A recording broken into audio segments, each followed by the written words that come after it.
SMQBs, this is episode 138. Pope from Dallas, what's your one number this week? 3. This is a radio show. Don't use your fingers. How many? 3. What is it? 3. Yeah. What's that for? 3 games to a World Series title. For someone. Well, for someone, yes. Yeah. Alf, what's your number? 75. That's not. Aren't you missing a digit in front of that this week? I am, but 75 is the number of yards short of Tyreek Hill that A.J. Brown has in receiving yards. For all the noise about Tyreek Hill, who has over 1,000 yards, A.J. Brown is just 75 yards short of Tyreek Hill for leading the entire NFL in receiving yards. Unbelievable season. Was he He's had a 4 beast. straight weeks of 125 yards or more? 6. I think it's Said 6 an NFL now. record. And he's on my fantasy team. Thank you, Titans. That Thank might you, end Titans. on Yeah, Sunday. thanks for nothing, Titans. Gonna end on Sunday. Rooster, what's your number this week? -1. Rushing yards for the Giants. What? No, in a week of horrendous quarterback play, the Giants started our third string quarterback, Tommy DeVito, and allowed him to throw 7 times. He completed 2 of 7 for -1 yards, and afterwards was heard to say, "What do you mean I'm funny? I'm funny how? I'm funny like a clown?" Yes. Little Goodfellas. Wow. Yeah, same name, Tommy DeVito. The only difference is nobody's afraid of your Tommy DeVito. That's the Yeah. only difference, right? Yeah. All right, Milk, I'm give us sure. a number. Milk, give us a number. I'm going 18 inches. That's how far in my picture behind me Florida had to go to get a first down in the Florida-Georgia game this weekend. And instead of just running a QB sneak or maybe just running it up the middle, they did a fluke halfback pass option, something or another, and the guy was tackled 5 yards behind the line of scrimmage, and it changed the entire game. So you think you would have won otherwise? Yeah, right. No. But it surely didn't help. It surely didn't help. All right, I'm giving you my number is 4, and that is years ago today that the Nationals won the World Series. Hey, it's that's World sad. Series time. You up the Bruce Springsteen glory days. That's in right. the corner of your mind. 4 years ago. God, life was so different then. Sure was. It sure was. All right, week 8 is in the books. House, welcome back to the pod. You get the lead on the NFL. Hey, it's good to be back. I missed House. you guys. I came back just in time for the greatest throwback helmet, even better than the Eagles. Did you guys see the Seahawks helmet? Oh yeah. Mhm. Oh my God, that is one fire helmet. But Or how about the Titans? I like the Titans. Oilers. Oilers. I love so that. good. House, So good. before you get started, tell our fans what you did, what you accomplished while you were gone. Well, the law firm that I belong to, Klein Inspector and Arnold Itkin in Texas, took Monsanto down for $175 million for none other than the great Ernie Caranci of Northeast Philadelphia. Very proud of the result. To all our listeners, try not to use Roundup. It's pretty bad for you. Good news for all proud you, of you. Congrats, buddy. good We're proud news of for you all too, the people Cody. throughout the world who've been poisoned by Monsanto or farmers who've been screwed by them. Yep. Yeah. Anyway, for the most part, I think things came back into form in the NFL after a crazy week before. The biggest real shockwave for the NFL season that was outside of form was yesterday's Broncos win. The Broncos beat the Chiefs 24-9.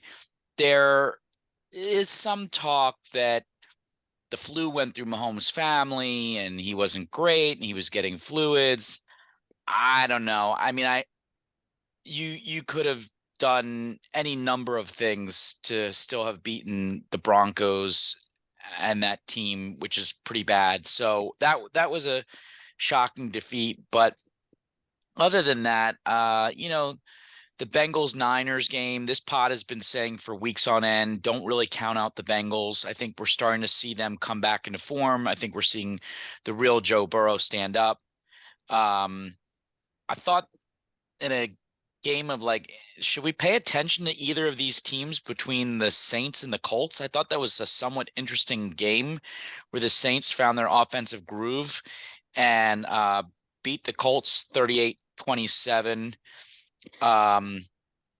in a massive injury game that will affect not just the Vikings, but perhaps the trade desires of other teams in the offseason beyond. Kirk Cousins tore his ACL, and unless he finds Aaron Rodgers' witch doctor, I think he's out for at least a year. And despite their win over the Packers, who are plummeting, that was a big loss. It turns out, I did not know this, Kirk Cousins up until then was leading the NFL in touchdown passes with 18. So that's year he's ever had. He was having a great best year he's had. Yeah. Best year he's ever had.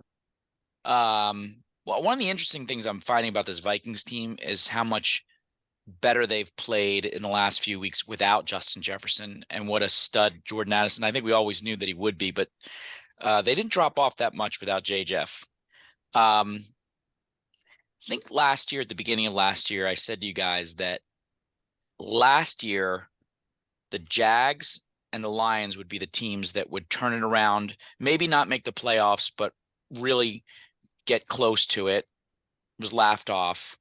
The Jags made it. The Lions barely missed it. And this year, two of the top teams in the NFL are the Jags and the Lions. The Jags beat a pretty good Steelers team who saw Kenny Pickett get hurt, but that was also an impressive win. I think there's something like 6-2 now, the Jags. So they're taking control of that division. Panthers and Bryce Young got his first win in the battle of the rookie quarterbacks there. And, for whatever you want to say about the NFC East, I don't know how much you measure the Dallas win against the Rams. Sure, Dallas was flexing, but I don't know. The Rams I don't know. Suck. I don't know. It's the best measure. And the Eagles, they struggled, but they should have had another 14 points when they fumbled the ball twice inside the 5. I do think that Sam Howell is one of the Eagles' kryptonites. They just don't play well against him. He plays his best against the Eagles. He's had 2 great games against the Eagles this year. And I do think they have their quarterback, but definitely not their coach. Ron Rivera, no, sorry, Bison, he stinks. He does. Oh, you don't have to sorry anything. He does stink. I mean, he's got to go. He's a nice guy, and you want to root for him. And the only thing I'll say about Rivera positive is he's been there, through the end of the Snyder era that saw congressional investigations, sexual harassment, charges and lawsuits and settlements and all that.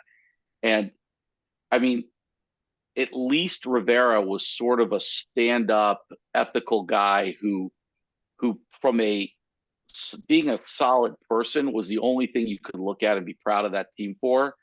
But he is not a good football coach. And unfortunately, that is the job he has.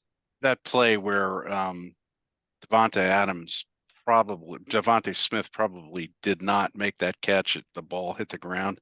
That just shows you Rivera's impotence. It's like he didn't know what to do. He's like looking at the replay. He said screen. He never saw a replay, so does he not have anybody in his ear telling him you have to throw the flag? Well, come on, man. And if he didn't, why not? That's his job too, right? To have a system in place, for somebody to be able to say that. Not to mention the massive clue that everyone on the Philadelphia Eagles was racing to the line of scrimmage to hurry up and run a play before it got reviewed.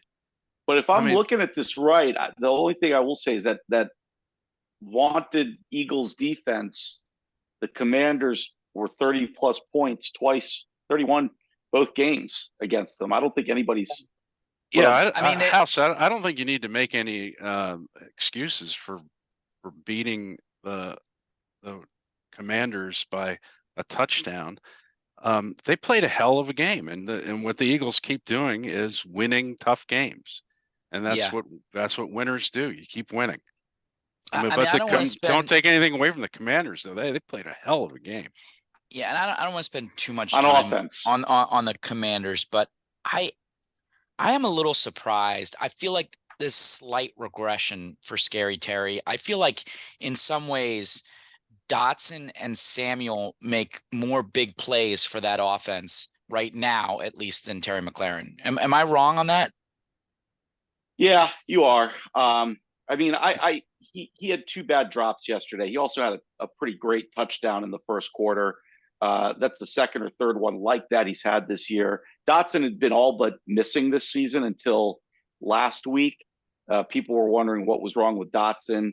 Clearly, they got him going. Samuel is a matchup problem in some situations, but McLaurin is still the best. You know, he's suffering from 2 things. One, whoever's playing him knows he's the best guy in the field, and they've got to lock him down, and they do. And 2, you have essentially a rookie quarterback. I mean, this is the 9th game for Howell, and you know he's got to make those catches. He's on. Oh yeah, those were bad catches, and he owned them. I mean, he owned them. I mean, those were bad drops. I mean, he owned it, and they were bad. They were bad. Hal you know, I don't think he's regressed. Hit him on a better pass though. Yeah, I mean, it wasn't perfect. Yeah, but rely on your stud to make those are NFL catches, though. Shoes. Yeah. Those are NFL receivers catch those. Who do you guys think the Vikings are going to replace Kirk Cousins with? Ryan. I think you had it right. Yeah, there's some rumor about Tannehill. Yeah, how badly is Tannehill hurt though? I mean, he has a high ankle sprain. Hurt pretty bad. I've got my fingers crossed that who's their backup? Jacoby Brissett. Oh, God. I don't know who their backup is. What is this Colt McCoy stuff? Is he actually on the team? No. Oh, maybe he is. I think he was maybe like on their practice squad or something like that. Oh, I mean, Brissett's available. While we're checking so for that, Kyler Murray. Yeah, I was just gonna say, Pope. This is a very interesting development. I know nobody really cares about the Cardinals because they're a bad team, but Murray's basically healthy right now, and Dobbs is playing well enough that they have already announced that next week they will start Dobbs over a healthy Kyler Murray. I mean, boy, has that guy fallen. Wow. But they need to play him, though, in order to see what they have for trade purposes. Unless Minnesota's willing to They've said they are going to play him this year. They're going to play who? Murray. Kyler? Murray. Yeah. Which at some point they should. But, I mean, I think a desperate team that thinks they still have a chance at the playoffs like the Vikings might be a good fit. Just don't know how much they'd have to give up for him. So, House, you kind of glossed over the 49ers.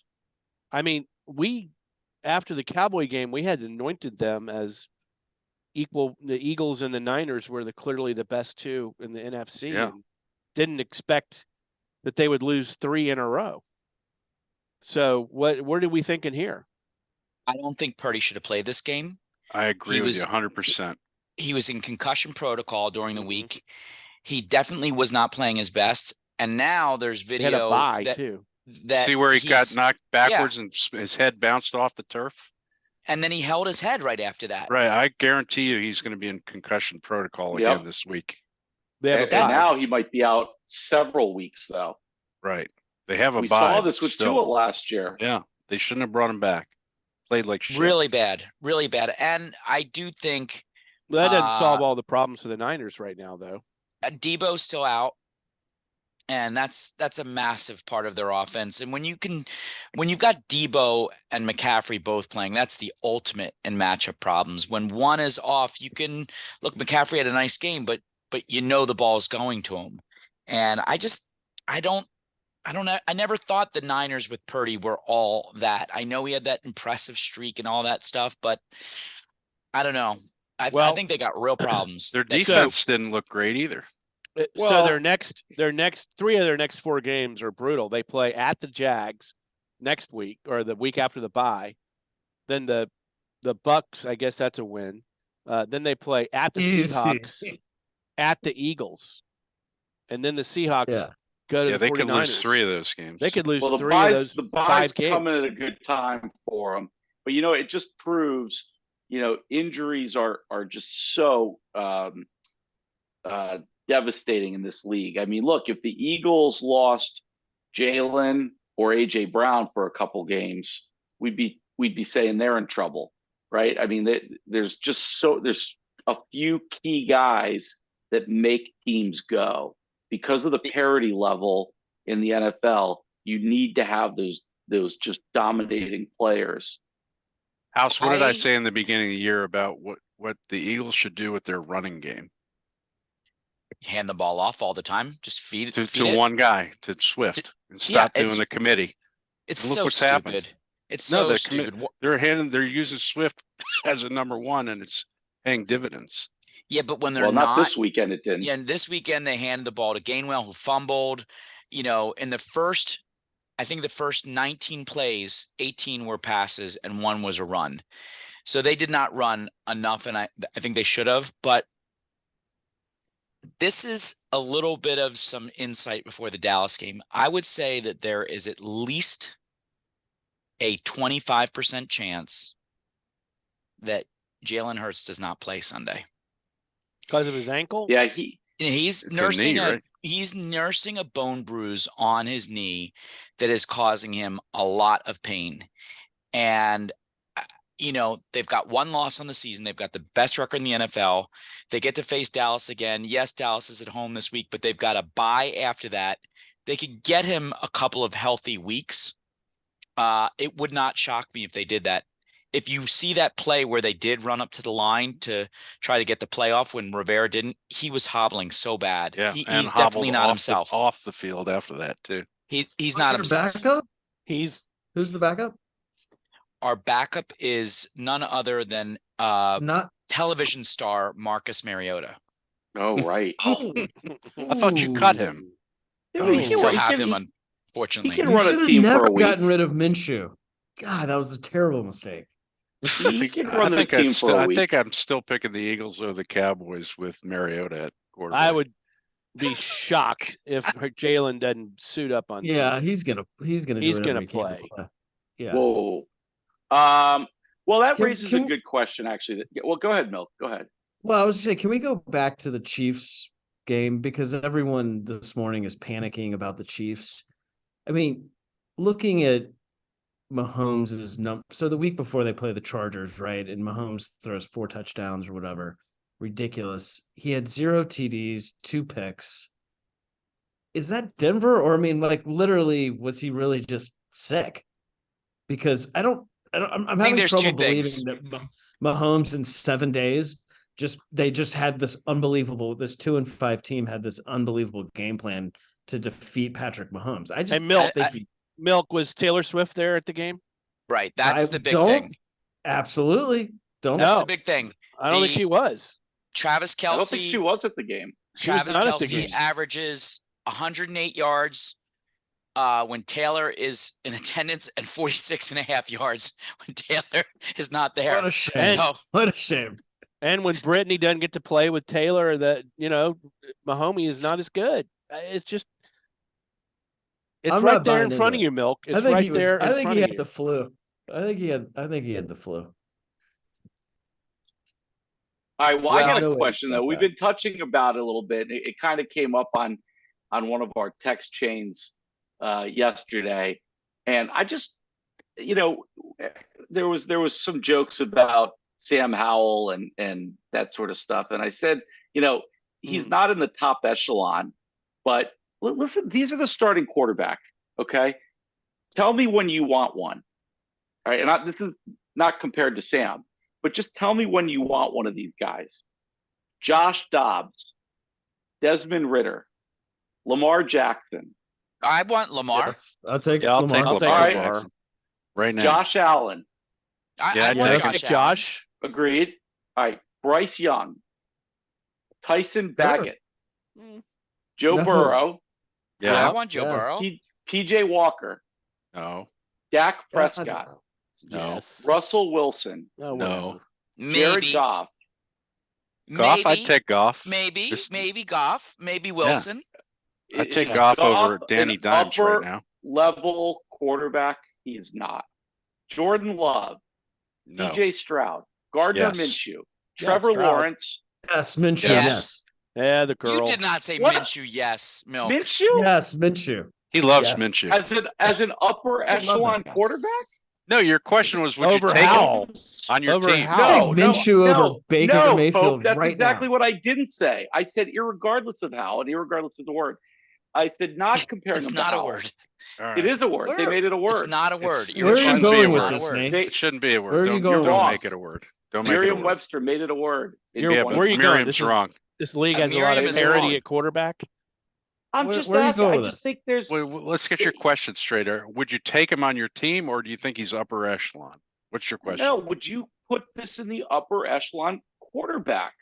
Oh, all Okay. right. Who are the upper echelon? As I said yesterday, there's about 8 guys, and then Is everyone upper else is echelon above. above 50%? Herbert, Is that the Burrow, top 15? Hurts, Mahomes, Allen. Herbert, Tua. Stafford. You can't Got to take put Stafford. Tua there right Tua, now. I would. Tua. I would take Tua. In the Cousins, upper no, echelon. not anymore. Mac Jones, Derek No. Carr, No. Girl. Tyrod Taylor, Zach No. But Wilson, No. Jalen, yes. This is Jalen. Yes. Nace. Pickett? This is why I No. say every year Brock there's Purdy? only 5 to 8 There's only teams five. that win the Smith? Super Bowl. There's only 5. Baker, Will Levis, and Howell. game. There's 5, 6, 7 quarterbacks. There's Who are 10. really- There's 10. I don't think so. But I not mean, in the upper that's kind of echelon. that's what I'm saying. I just don't think the quarterback play is that impressive out there. I mean, there's only 7 or 8 guys who are really like, you're like, yes, I want that guy as my starting quarterback. Right. But those are the teams that make the Super Bowl. Go back, go look at the last 10 Super I'm Bowls. not Who's won them? I guarantee you they had great quarterbacks. I think we're in I'm violent not agreement with you, disagreeing. Nace. Yeah, I'm just saying. I mean, I'm not arguing with you guys. I'm just trying Or to I make the think- point. Hope's right though. That- Eventually, Nace is or Bison is gonna turn this into a Sam Howell piece. Sam Well, Howell is no, number, that's No, where you're it's going not. with this, right? Sam No, Howell is I- number, That's how we Sam Howell- started it. Sam Howell is number 5 in the NFL in passing yards and tied for number 6 in passing touchdowns in the NFL. Well, in 8 games, right? So Will Levis had Listen, a hell of a game last if- week. Where are we putting him? Well, one game. I mean, I'm not trying to make this about Sam Howell. I'm just saying when people laugh at a guy like Howell, it's like, really, who are you comparing him to? I mean, he's played 8 games, and he's, other than the top 7 or 8, he's just a regular NFL quarterback. You can't Baker Mayfield start is 20th in evaluating- passing yards. You can't start evaluating a quarterback until, in my opinion, in their 3rd year. Like, Well, that's okay. when you could start. So if Sam Howell in 2 years from now is putting up the same numbers, okay. Once these guys I'm get not tape making on a some point of these about guys, they Sam. start to I'm understand. more making it. I'm just saying. But when people say, "Do you have a franchise quarterback?" Okay, there's No, you don't only have a like franchise 5 or quarterback. not me. There's only like 5 or 6 franchise quarterbacks out there. This is not about Sam Howell. I'm All right, just I saying, don't think it's there's too only early to like say CJ 5 or 6 Stroud is a out there. franchise quarterback. No, he is. Yeah, no, he is. That's too early. No, I don't It's think too so. early. you can't say that about anyone just in their did. first year. In 8 Yeah. games? He I'm just has the sure goods. He has the goods. Listen, guys, Brewster. I just got a call from the FCC. They said we've spent too much time on Sam Howell this week and we have to move on. Oh Yeah, my let's do that. God! Let's do that. I'm deleting all of Let's you. move from on. this. I'm just gonna. Let's I'm go just on gonna, to the buzzer beaters. I'm gonna. I mean, the Beaters. Plaxico laughs.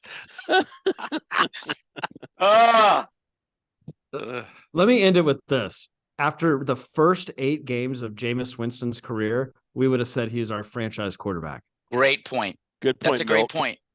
We'll end on that. Definitely. Milk with the mic drop, the milk drop. Sam Howell sucks. go ahead, guys. Take it away. Take it away.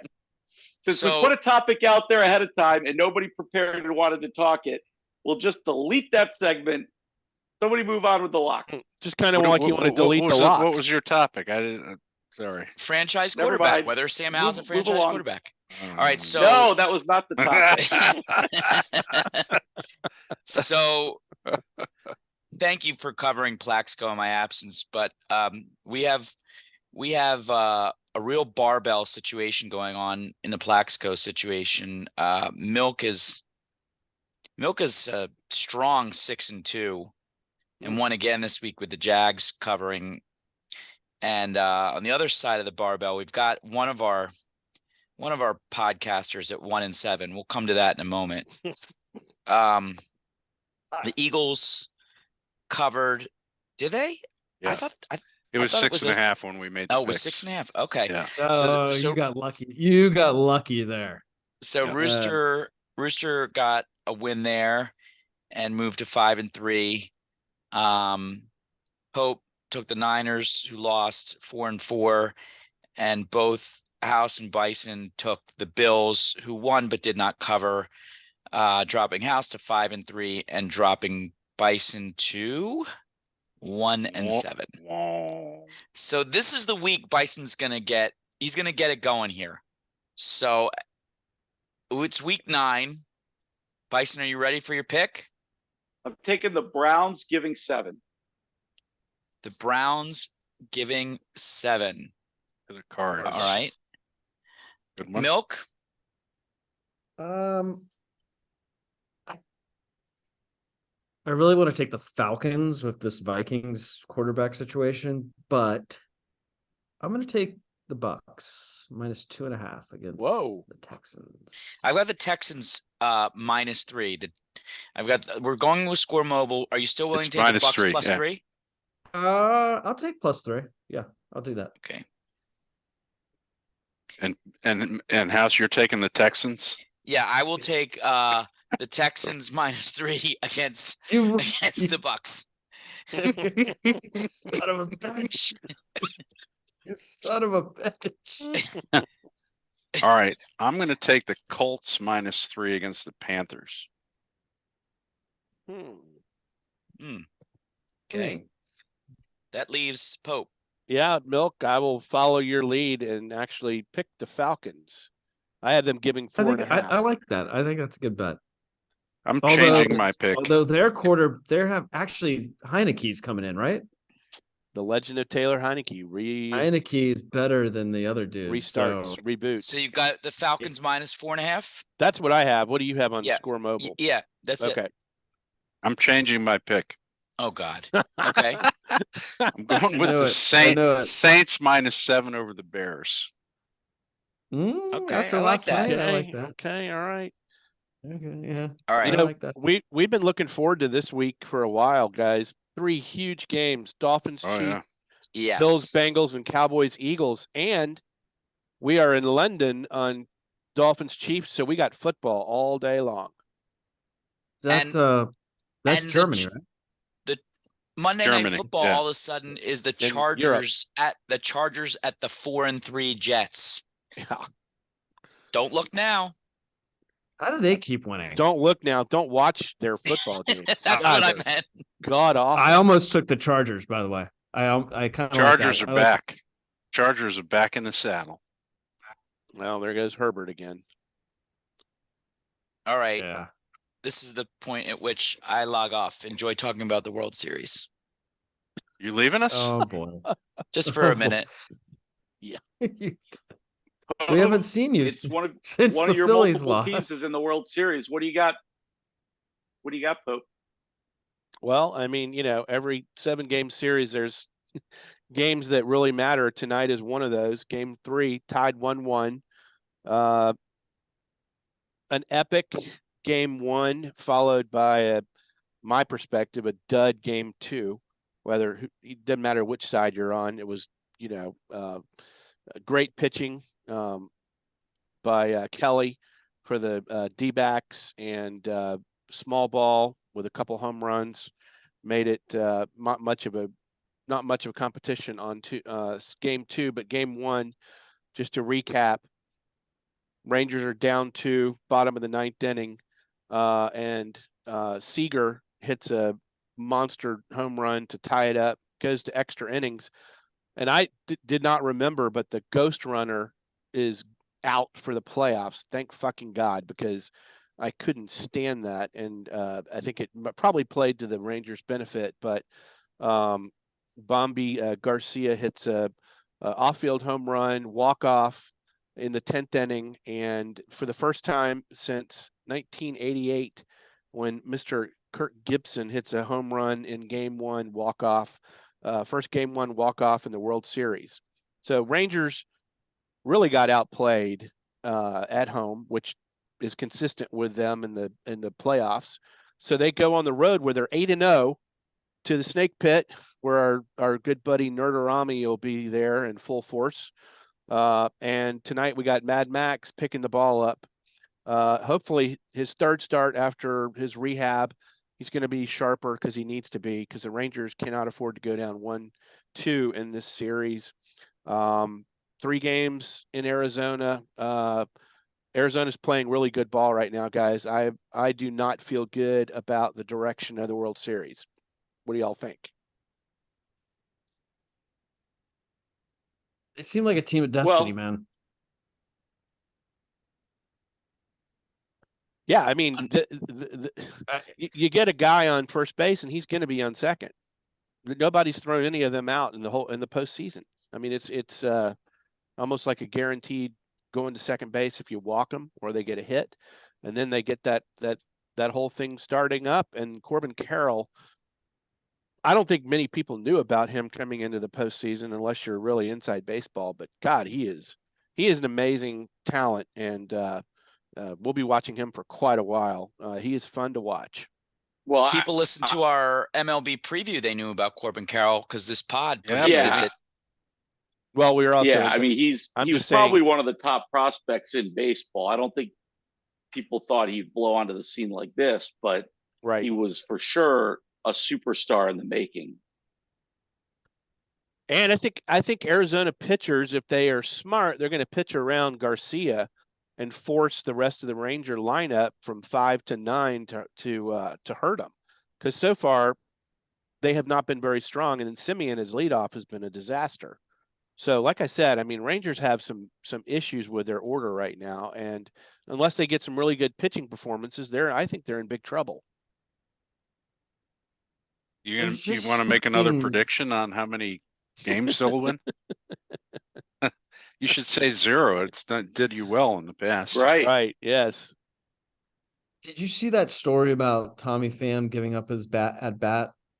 Yeah. Yes. Yeah, because he could have had the World Series records with 5 hits. Yeah, he could have gone 5 for 5, and he gave it up to Jace Peterson. I'm just telling you, there's an intangible here that is very powerful. This is a team that is, I know everyone, they're all trying hard and they're all playing as a team, but the cards stacked against this team, they're the worst team, presumably, that came into the postseason. There's something going on here, and I don't know. It's just hard to explain. I could see. I think Arizona may win the fucking World Series, which is absolutely insane. Like, well, they're but they're a year ahead of schedule. Yeah. I mean, it's but I mean, at the crazy beginning of the year, did any of us have Arizona? Right. That's why it's crazy. It wasn't even on our radar. Yeah. Rangers weren't on the radar. Really, this is remarkable. They don't really have a stopper. They don't really have a number 1 pitcher. This team could win. This team could win the World Series without a number 1 pitcher, which is stupid. It's crazy. Has anyone heard anything about ratings so far? It's the lowest. Game 1 had 9.18 million viewers, the lowest ratings of a Game 1 ever, even lower than the pandemic game in 2020 between the Rays and the Dodgers. Sorry, Milk, but it's the lowest Game 1 ever. I think the WNBA finals got higher than that. Friends and family. You just play the games that are before you. You can't do anything else. All right. Anything else on the World Series? I mean, I think there's a chance we go back to Texas, but I think it'll be 3-2 Arizona, and Texas will have to win 2 to get the World Series. But we'll find out next week. We'll have a winner by the pod next week. We'll have a World Series champion. Yep. Good luck to Nerd and Pope. Nerd's already pre-gaming, by the way. I Here's the love same it. picture. All right, Rooster. Let's talk a little NBA. The big news for this upcoming NBA season is the NBA has tried to copy European soccer and create an in-season tournament that they're going to call the NBA Cup, which they have kind of they've created 4 groups of teams with the West Group A, West Group B, West Group C. I'm sorry, 6 3 in groups. each. Yeah. 6, 3 in each, and then put the best teams in a hat and put one each into their respective groups, and then randomly selected the rest of the teams. Starting on November 3rd, they're going to start playing games. The Knicks are playing the Bucks, and the Mavs are playing the Nuggets on November 3rd. Each team is going to play 4 group stage games, one game against each team in its group, and then the winner and the second place team will advance. The quarterfinals begin on December 4th and 5th, and then semifinals on the 7th and 9th. When the thing is all said and done, whoever wins the NBA Cup will take home $500,000 per player on the team, and the second place team will get $200 per player, and so on down to $100 each for the losing semifinal team, and $50,000 each for the losing quarterfinal team. So they're trying to highly incentivize competitive games for this in-season tournament called the NBA Cup. And my question is this: since the season seems to go on forever, are they going to, if this is a huge success, are they going to dilute the NBA finals, playoffs and finals?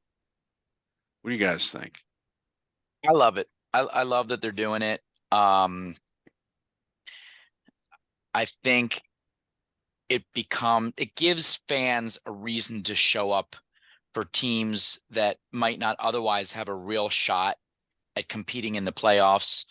I'm told that there's a record 125 international players this year on NBA teams. And so this, to your point, Rooster, follows kind of what a lot of international fans are accustomed to, particularly in soccer, when there's these various cups and there's group play, and then you advance from group play to knockout.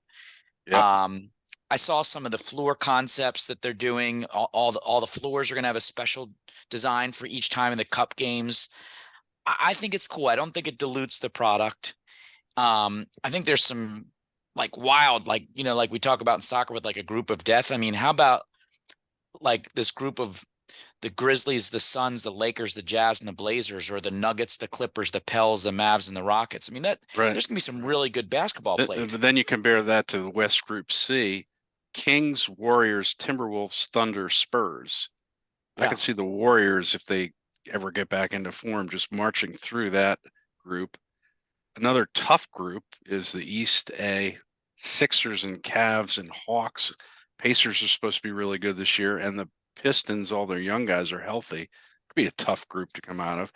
And then the Celtics have a cakewalk in East Group C. Celtics, Nets, Raptors, Bulls, Magic.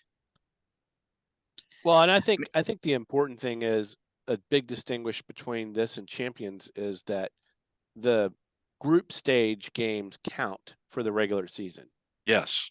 So, it matters. It matters not only for the new tournament, but it matters because it's not like a team can say, well, we don't really give a shit about this in season tournament, so we're going to rest our stars on those games.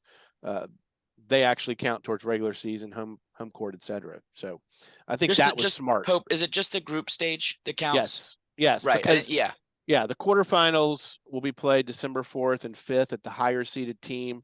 Semifinals and championship game will be December 7th and 9th in Las Vegas. Those will not count. Right. Well, and that'll be good watching. I mean, that's a great time of the year to have something fun like that. The only one that doesn't count is the 9th, according to this New York Times article. The championship game. Beyond that, Oh. Rooster, you know, last year we had, the Nuggets and the Heat. The Celtics are obviously a prohibitive favorite. The Bucks just got Dame. If we're not talking about the Nuggets or the Bucks or the Celtics, who do you like this year in either conference?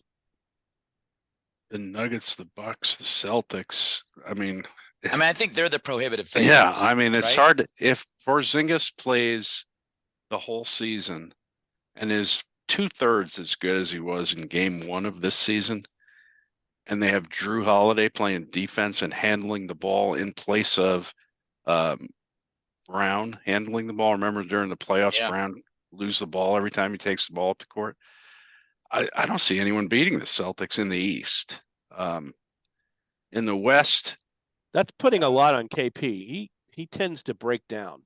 yeah, I know. That's why I don't know that that's really true. I mean, I was talking to someone about this the other day. I mean, he had a year where he was out, and then he kind of got stuck with that reputation. But I think he played all of the last 2 years. Once he came back from the neck injury that he had, he's been pretty. I mean, he played all last season. and he All looks these guys strong missed some too. games. Well, I don't know if you saw game 1 of the Celtics Knicks or the Celtics Heat game 2, but Porzingis has beefed up and it's all muscle. He looks good. He's no longer a lanky, Holmgren looking guy anymore. He's pretty buff. I'm gonna take the under on him playing half the season. Wow. Really? Well, listen, You just don't like him because it didn't work out in Dallas. I mean, you were laughing when Washington sent him, when Washington took him and sent you, who was it? Who was that bum that you guys took and you were all excited about and he was good for about 10 days? Oh, Dinwiddie? Dinwiddie. Yeah. Spencer Dinwiddie and Bertans. Not Bertans so much, but yeah, took but the Washington Bertans got contract. Yeah, Washington got the better end of that trade at the end of the day. I mean, we fleeced Dallas on that trade, and everybody was laughing at Washington. We flipped Porzingis to the Celtics for picks or something, and anyway, I don't know. I think Porzingis is a great player. But House, to answer your question, in the East, the Heat lost some players who played really well last year in the finals. The Sixers are having to struggle through this James Harden mess. Those are the 2 next powerhouse teams in the East, I think, followed by maybe the Cavs and the Knicks.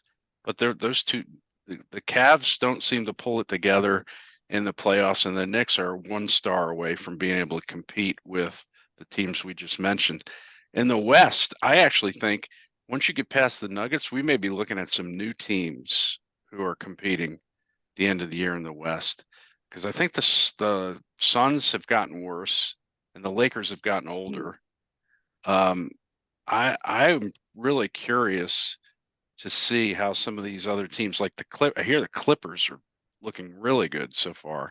If those guys stay healthy, that could be an interesting thing. The Pelicans looked great against the Knicks the other night. Of course, it's too early to say. But if Zion stays healthy, the Pelicans have a solid team and they're a good team. I really think we could be looking at another year where, you've got a couple of young teams, and then the Kings are good again at the end of the year. That would be kind of interesting to see the West be more than just the Warriors, Lakers, Suns, Nuggets every year. Yeah, I'm most interested in the story for this year. There's a lot of interesting stories, but I can't rule out the Suns yet. I think that Kevin Durant, Devin Booker, and Bradley Beal is just way too much firepower. I know they're a little longer in the tooth, but those are 3 unbelievable scores. If they can figure out a way how to share the ball, I think they're going to be the one that gives the Nuggets the closest run for their money. No bench at all. No bench. No real bench. But maybe the role players come into their own. The Nuggets are just even watching 2 or 3 games, Jokic's vision of the court and the way that team plays team basketball. And if you get a full year of health out of Jamal Murray, there's no reason that they won't be right back where they were. So like every other sport that we talk about in the pod, it's going to come down to injuries and staying healthy. But I think the Suns could give them a run. Another interesting story is, could we be looking at the beginning of the Warriors as we know them? The beginning of the end of the Warriors as we know them. I mean, they've got Clay looking like he's never going to fully recover from that injury. Yep. They've got CP3 coming off the bench. Yeah. First time in his career. Watch the minutes for Steph. Yeah, and Draymond Green is probably should have retired at the end of last year. I don't see it with them this year. So I got a question for you guys. Remember how the big three has been for years? We talked about you need to have 3 legitimate superstars in order to win a title. I'm not sure that you do anymore. And, I think look at Denver as prime example of that. But you do have a legitimate big 3 in Phoenix, we just talked about. So will a big 3 emerge on any of these teams other than Phoenix, or can you win titles now with 2 superstars? Well, the Celtics have like a big 4 going on. Yeah, they're stacked. Yeah, but they're not superstars. I don't know Beyond where you Tatum count. and Jaylen Brown, who do you have as a superstar? I wouldn't put KP there yet either. I don't think Jaylen Brown is a superstar. He's pretty good. He's a superstar scorer. That's it. And just since we're doing NBA, we'd be remiss to not talk about how Luka and Kyrie are going to play the full season together. It should be interesting. And now Derek Lively from Duke, who played really well. Yeah, he's starting to play really well, and we picked up Grant Williams. So I don't know. They're going to be an interesting team to watch. How the chemistry is between Luka. Supposedly Kyrie's as happy as he's ever been. I'm sure he said that before, so we'll see. Yeah, he said that before, right before he decided to weigh in on some world issue that blew up in his face. Which, guess what, is going on right now in the world. Could happen right now. Where that guy would probably come down on it. Right. But will the Mavs will they be a 4? Will they be a 5, 6? I don't know. We'll see. Your point before about KP getting through the season, I think the same in a way can be said about Luka. The guy's got to play a healthy season. He's never been the picture of the perfect body for an NBA player. Yeah, and he's been out of shape. I mean, he's never had like extended 20 plus days where he's missing games. I mean, he's it's a 100-game season at least if you make it to the finals. Yep. And Luka's got to show that he can do that. They have the chops. I don't know if they have the big man that they need, but they have the chops. Dallas could definitely play its way into a 3 or 4 or 5. What's your prediction on Harden? He's with the team all year? I think the latest is that the Bulls are starting to become a possible partner. The Clippers don't seem to have much interest anymore. That's where he wanted to go. Why would anybody want him? I don't know. Don't understand why anyone would give up any asset for him. I wouldn't. I don't know. I really don't. And his value is decreasing more and more because again, it's only 3 games, but Tyrese Maxey is playing so incredibly well that, they've basically forgotten about what they need from Harden at the point. He's played a perfect point guard for the first few games, and it's not like Harden gives you anything defensively. So, and this guy who I've been telling Bison for years how much I loved him. He was on the Wizards early on, but Kelly Oubre is just the perfect addition to the Sixers. I don't think they have the horses to keep up with the Bucks and the Celtics, but I think they're going to be right there at 3 or 4 again. They're just going to need to play well in the playoffs. Well, but what is Harden's situation? What is his? He after trying to stick you up for ransom, all of a sudden he's back.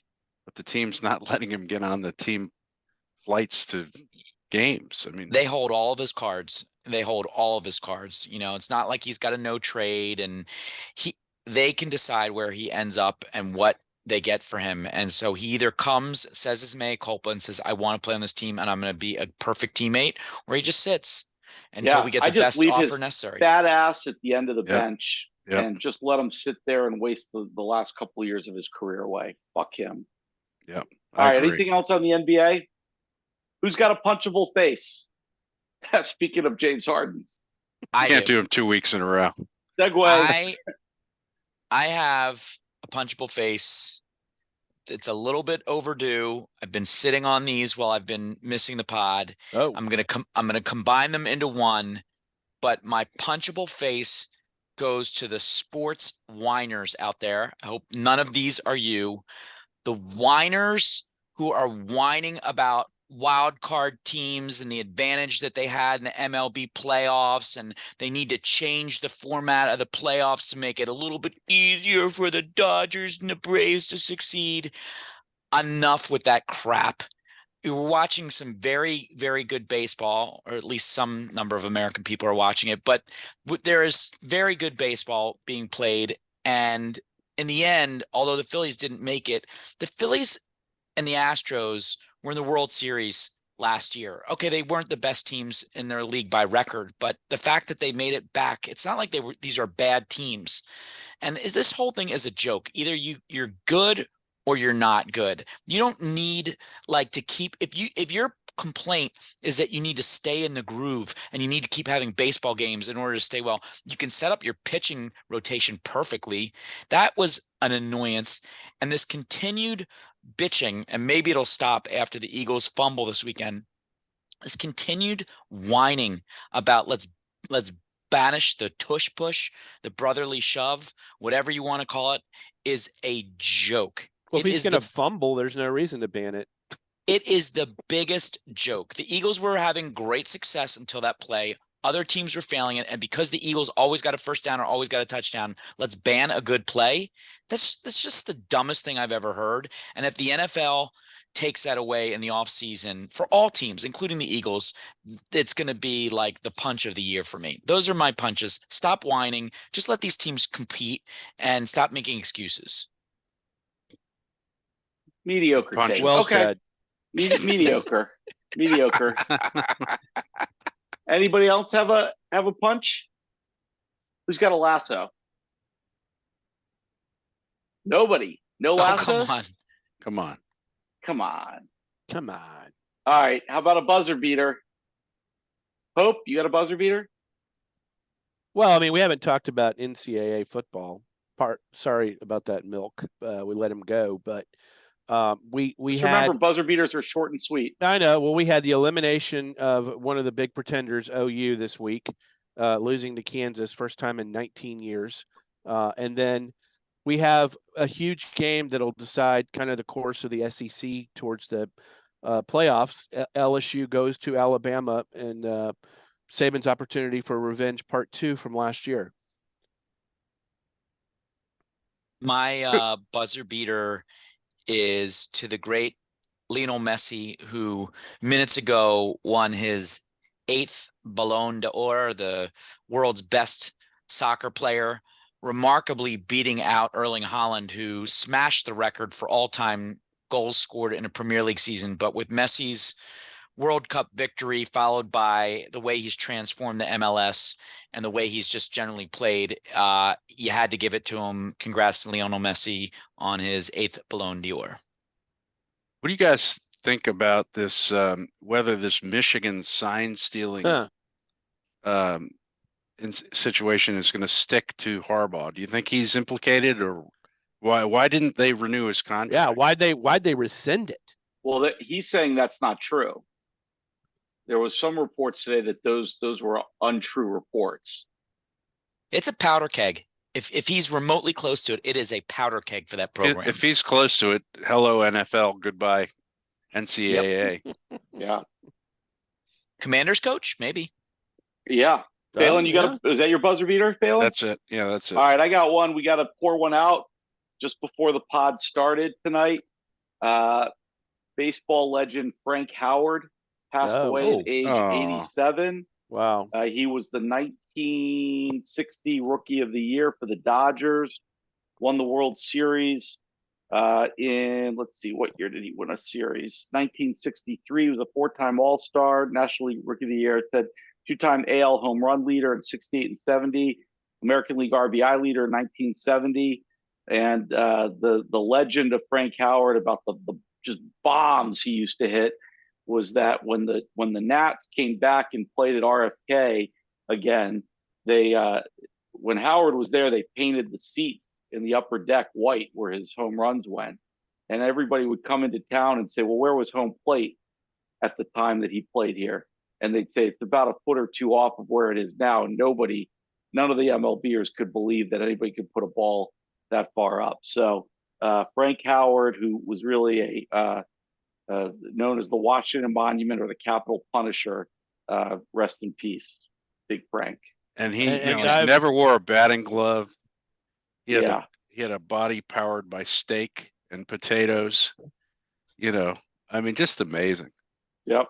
And I know we're a sports podcast, but we had one hit, I think, pretty hard, all of us this week when Chandler Bing, Matthew Perry died. I mean, he's kind of a contemporary of ours in the 1990s, when we're all in our mid-20s, early 20s. We kind of grew up with these guys. So pour one out to Matthew Perry, and this one hurts. All right, anybody got anything else? Nope. All right, guys. See ya. See ya.